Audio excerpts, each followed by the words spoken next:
Hello everyone, আমি প্রিয়া। তো কেমন আছো তোমরা সবাই? আশা করছি খুবই ভালো আছো। তো আমিও খুবই ভালো আছি। তো আজকে ভিডিওটা যে জন্য করা সেটা হলো আজকে হলো ইতু পুজো। আর ইতু পুজোর দিন সুরুচুকুলি সবার ঘরেই পিঠে হয়। তো আমাদের ঘরেও আজকে পিঠে হবে। মা আমাকে আজকে বিশাল একটা দায়িত্ব দিয়ে দিয়েছে। মা বলেছে যে আজকে আমাকে পিঠে বানাতে, তো আমি আজকে পিঠে বানাবো। আর মা সমস্ত কিছু জোগাড়জান্তি করে দিয়ে গিয়েছে। তো পিঠেটা বানানো যাক। সব গুলে দিয়ে গেছে, আদা মূলো লঙ্কা মিক্সিতে গুড়ে গোলা আছে। আর এবার আমি পিঠেটা বানাবো। আর তো চলো স্টার্ট করা যাক। জানি না কিরকম হবে পিঠেটা, তোমাদের সাথে শেয়ার করব ভিডিওটা। তো চলো এবার বানানো যাক।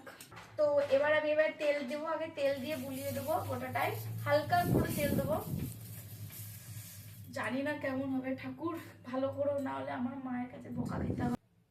আর 1 কাপ করে দেবো সবই।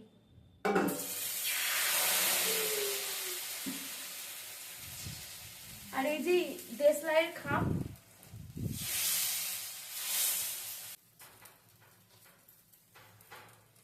আমি পিঠে করতে জানতাম না, কিন্তু আমি মায়ের দেখেই শিখেছি। তো এখন অল্প অল্প পারি। জানি না এটা কেমন হবে, ভেঙে যাবে ঠিকই বলতে পারছি না, কিন্তু দেখি কেমন হয়। সূর্যগুলি পিঠে তুমি আমাকে জটা দেবে, তটা খাবো। পুরি উঠে যা ঠাকুর। ইয়ে, আমি পেরেছি।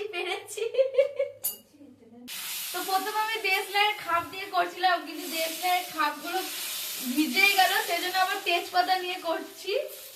তো আমার অনেকগুলোই করা হয়ে গেছে, আর অনেকটা মোটা হয়ে গেছিল, সেজন্য আবার জল দিয়ে আবার ঠিক করলাম।